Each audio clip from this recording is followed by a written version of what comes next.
বিসমিল্লাহির রহমানির রহিম। Supreme court bar অ্যাসোসিয়েশনের সম্মানিত সভাপতি, কমিটির অন্যান্য সদস্যবৃন্দ, আমার সহকর্মী ভাই ও বোনেরা, আসসালামু আলাইকুম। নির্বাচন সংক্রান্ত বিষয়ে আমরা ধন্যবাদ দিই, অন্তত নির্বাচনী শিডিউলটা ঘোষণা হয়েছে। আমরা আশা করছি এবার নির্বাচন ছাড়া সুপ্রিম কোর্ট আর অন্য কোনো কমিটি দিয়ে বেশি দিন পরিচালিত হবে না। এটা নীতিগতভাবে আমার মনে হয় আমরা একমত হয়ে যেতে পারি।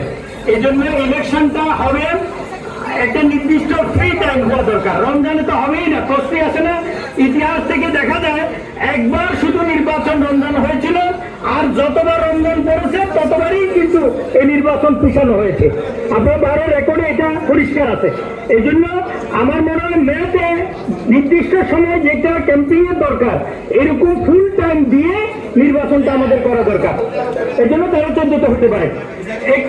এখানে আমার আরেকটা নতুন প্রস্তাব, ভোটার তালিকা কিন্তু আপ টু ডেট করার জন্য না, এই জন্য এখানে আমি বলছি, যেহেতু জেনারেল মিটিং আপনার বারবার নির্বাচন পিছানোর কারণে 22-22-এর বাইরে যাদের মেয়াদ পূর্ণ হয়েছে তারা কিন্তু মেম্বার হতে পারেন নাই।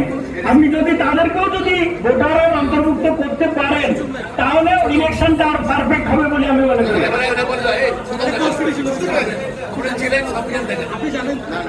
ঠিক আছে, আপনি সংবিধান মানে কি জেনারেল মিটিং আমরা সব চেঞ্জ করতেছি, ওটা চেঞ্জ করতে পারবো না কেন?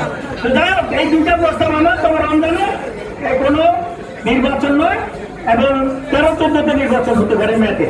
ধন্যবাদ। আপনাদের